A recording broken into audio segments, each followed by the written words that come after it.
নিজুম দ্বীপ জাতীয় উদ্যানকে বলা হয় দেশের দ্বিতীয় বৃহত্তম ম্যানগ্রোভ বন। উজাড় ও দখলের কারণে সংরক্ষিত বনটির আয়তন দিন দিন কমছে। জাতীয় নির্বাচনের আগে নিজুম দ্বীপের বন উজাড় আরও বেড়ে গেছে। এতে আশঙ্কাজনকভাবে কমছে উদ্যানটির হরিণের সংখ্যা। সম্প্রতি নিজুম দ্বীপের বস্তালির খাল ও মদিনা গ্রাম সংলগ্ন এলাকায় সরজমিনে শত শত কেওড়া গাছ কেটে রাখার দৃশ্য দেখা গেছে। এছাড়া নিজুম দ্বীপ জাতীয় উদ্যানের অংশ জাহাজমারার কাটাখালী ও নিমতলী এলাকার বনের বেশিরভাগ অংশ উজাড় করা হয়েছে। অভিযোগ রয়েছে এই বন দখলের পেছনে স্থানীয় প্রভাবশালী ব্যক্তিদের সরাসরি ইন্ধন রয়েছে।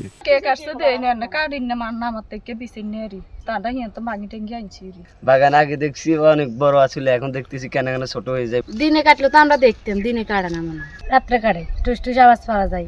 যাদের ইন্ধনে বন উজাড় হচ্ছে তাদের ব্যাপারে যেন কঠোর ব্যবস্থা গ্রহণ করেন। নিজুম দ্বীপ জাতীয় উদ্যানের আয়তন 40,000 একরের বেশি। এর মধ্যে সংরক্ষিত বনাঞ্চল রয়েছে প্রায় 21,000 একর। এটি নোয়াখালী হাতিয়া উপজেলার জাহাজমারা ও নিজুম দ্বীপ ইউনিয়নের মধ্যে পড়েছে। বন বিভাগ জানিয়েছে, ভূমি বন্দোবস্তর নামে সংরক্ষিত বন দখলের প্রক্রিয়ায় প্রভাবশালী রাজনৈতিক নেতারা জড়িত রয়েছে। এই এলাকায় এক হলো জরিপ হয় নাই, একটা আনসার্ভেড ল্যান্ড, এবং আপনার কিছু জায়গায় কিছু হাত নকশা দিয়ে দাগ দিয়ে আপনার বন্দোবস্ত করে দিছে।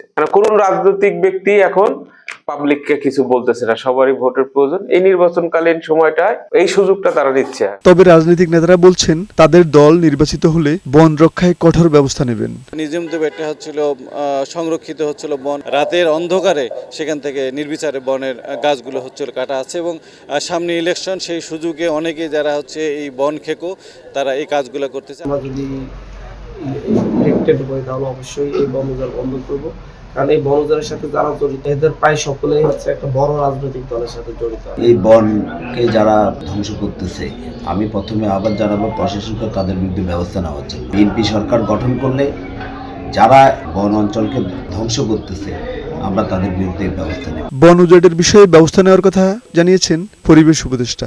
নিজুম দ্বীপটা থেকে পর্যটককে নিয়ন্ত্রণ করার জন্য একটা পর্যায় পর্যন্ত ব্যবস্থা নেওয়া গেছে। যদি আপনার কথা সত্যি হয়ে যায় আমি এখন গিয়ে দেখবো এবং অবশ্যই ব্যবস্থা নেব। সীমানা নির্ধারণ করে বনের সুরক্ষায় সরকার প্রয়োজনীয় পদক্ষেপ নেবে, এমন প্রত্যাশা স্থানীয় বাসিন্দাদের। সাইফুল মাসুম, বৈশাখী সংবাদ, ঢাকা।